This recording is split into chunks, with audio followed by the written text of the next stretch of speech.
The script. It's not peaceful. It's heavy.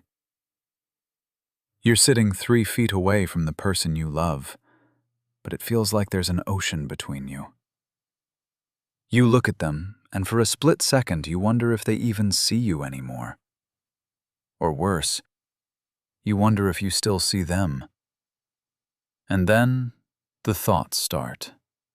The ones you don't say out loud. Why does this keep happening? Did we just run out of things to say? Am I annoying them by wanting more? Maybe I'm too much. Maybe I'm not enough. Is this just what love looks like after the honeymoon phase dies? You feel that tightness in your chest, that panic, and your instinct kicks in. You want to chase. You want to send one more text. You want to demand answers. Or, if you're tired of hurting, you want to block them out. To shut down.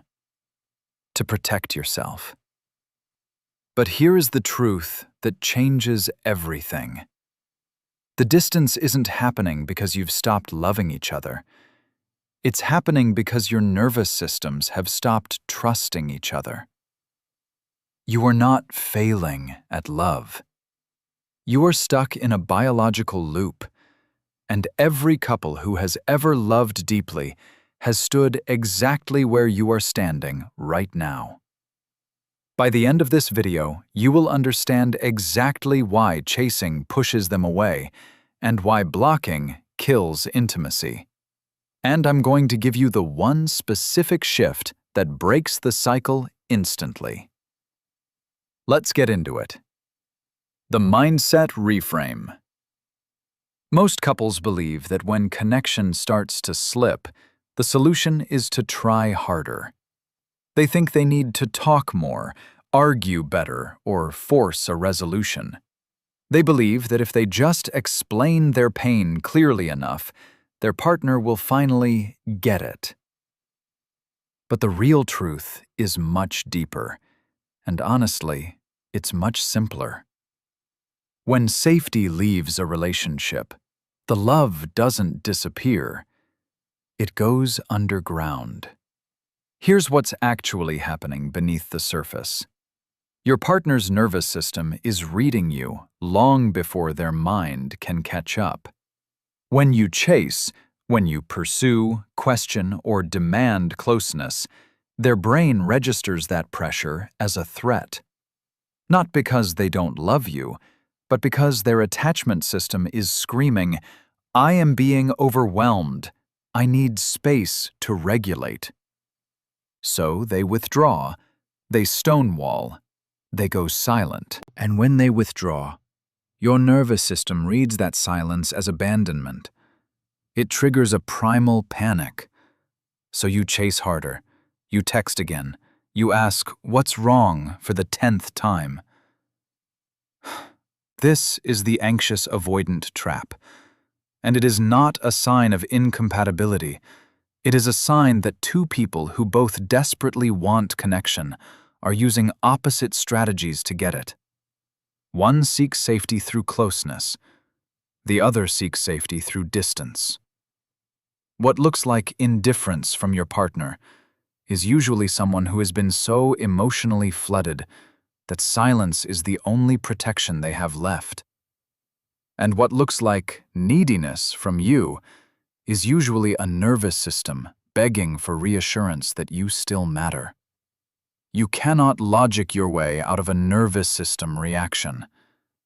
You have to feel your way out. And that requires stopping the chase. But it also requires refusing to block. Because blocking is just chasing in reverse.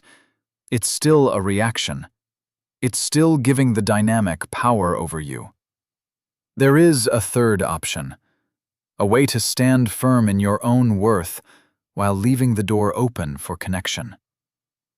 Here are the 5 shifts that make that possible. The pause that breaks the cycle. Most people in relationships react immediately. When they feel that sting of rejection or silence, they fire back. They send the angry text. They make the sarcastic comment. They demand attention right now. But here's the part no one talks about. Reaction is the enemy of intimacy. When you react instantly, you are operating from your amygdala, the fear center of your brain. You aren't connecting, you're defending. And your partner feels that defense as an attack. The deeper truth? Your nervous system needs about 20 minutes to metabolize stress hormones. If you try to resolve conflict before that window closes, you are literally biologically incapable of empathy.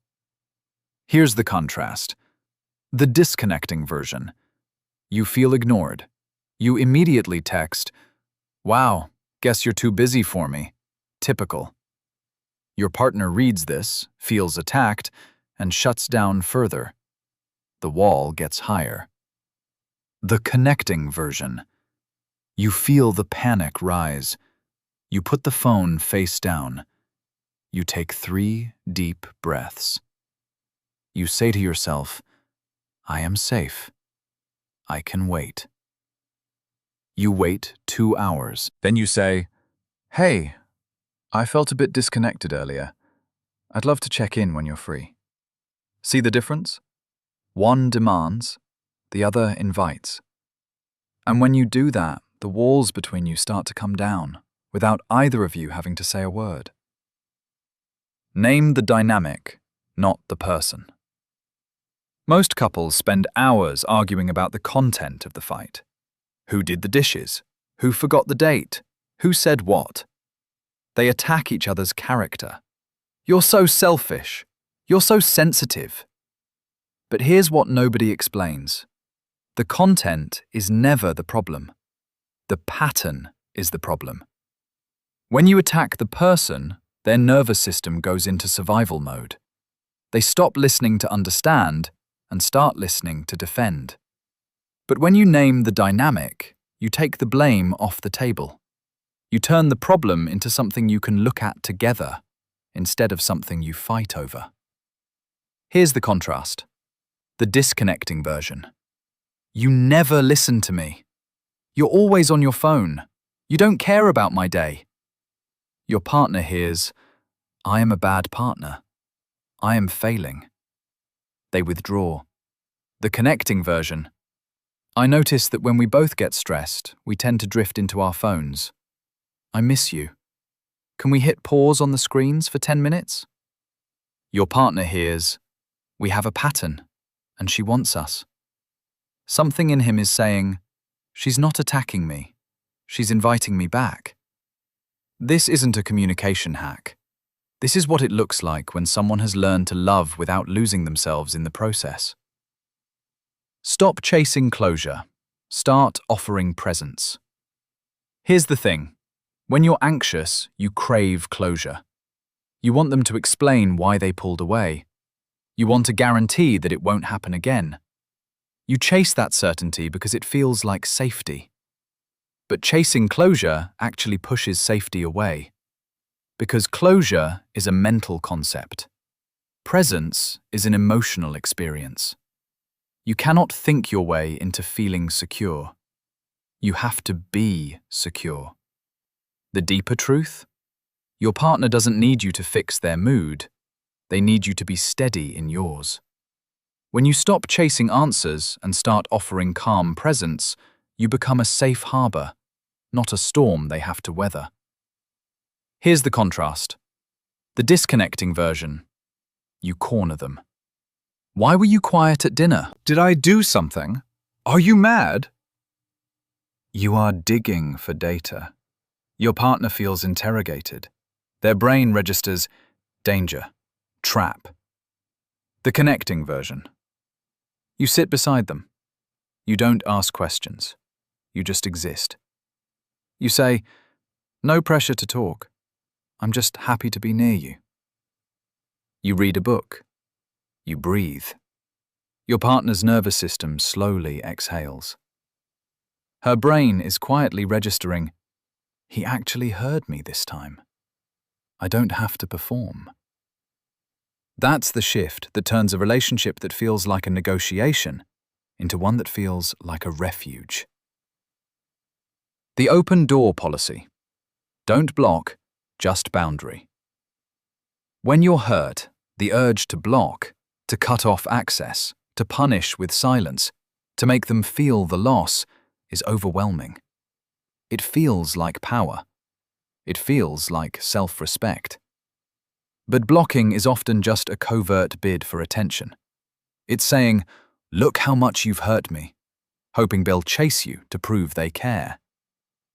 Not louder conversations, not more compromising, not scheduling a weekly check-in, but two people who actually feel safe enough to be honest with each other for the first time in years. The real move? Keep the door open, but stop standing in the doorway waiting for them to walk through. Here's the contrast. The disconnecting version. You block them on social media. You ignore their calls for 3 days to teach them a lesson. You check your phone every 5 minutes to see if they've found a way around it. You are still obsessed. You are still chasing, just in reverse. The connecting version. You leave the channel open. You respond politely, but briefly. You focus entirely on your own life, your gym, your friends, your work. You are not punishing them. You are prioritizing yourself. Your partner sees this. What's moving through her is, "I forgot how good it feels to be chosen. But I also see he has his own life. I respect that." And when you do that, your partner stops feeling like a problem to manage and starts feeling like a person to come home to. Repair is a muscle, not a moment. Most couples think repair happens after the big apology. They think if they just say, "I'm sorry," correctly, the slate is wiped clean. So they avoid small ruptures, letting them build up until they explode. But intimacy isn't built in the big moments. It's built in the 30-second ones, when you choose to look up. Emotional distance in a relationship isn't like a wall. It's like scar tissue that forms slowly over 100 small moments that never got repaired. The deeper truth? You don't need perfect harmony. You need rapid repair. You need to be able to break and then come back together, faster and stronger each time. Here's the contrast. The disconnecting version. You have a small misunderstanding. You let it fester for 3 days. You stew in your resentment. You bring it up later as ammunition in a bigger fight. "Well, you also did this last week." The scar tissue grows. The connecting version. You snap at them. You realize it 10 seconds later. You turn around. "Hey, I was stressed. That came out harsh. I'm sorry. Can we reset?" They say, "Yeah, I was snappy too." You touch hands. The rupture heals in minutes. This isn't about being perfect. It's about being responsive. And that builds a trust that no argument can break. The close and call to action. This isn't a checklist. It's an invitation to show up differently. When you internalize this, you stop reacting and start responding. You stop seeing your partner as the source of your anxiety and start seeing them as a fellow human being who is also trying to navigate their own fears. And your partner will feel the difference before you've even said a word. You are becoming the kind of partner who creates safety, not drama, who offers presence, not pressure, who builds bridges, not walls. And here is the truth you need to carry with you today.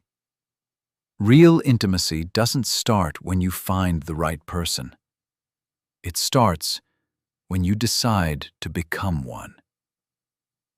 If this resonated with you, if you felt that shift in your chest while watching, I want you to do one thing. Don't just close this tab. Take one of these points, just one, and practice it today. Notice what changes. And if you're ready to go deeper into understanding your attachment style and how to break these cycles for good, click the video on the screen next. We're going to talk about exactly how to heal the anxious avoidant trap from the inside out.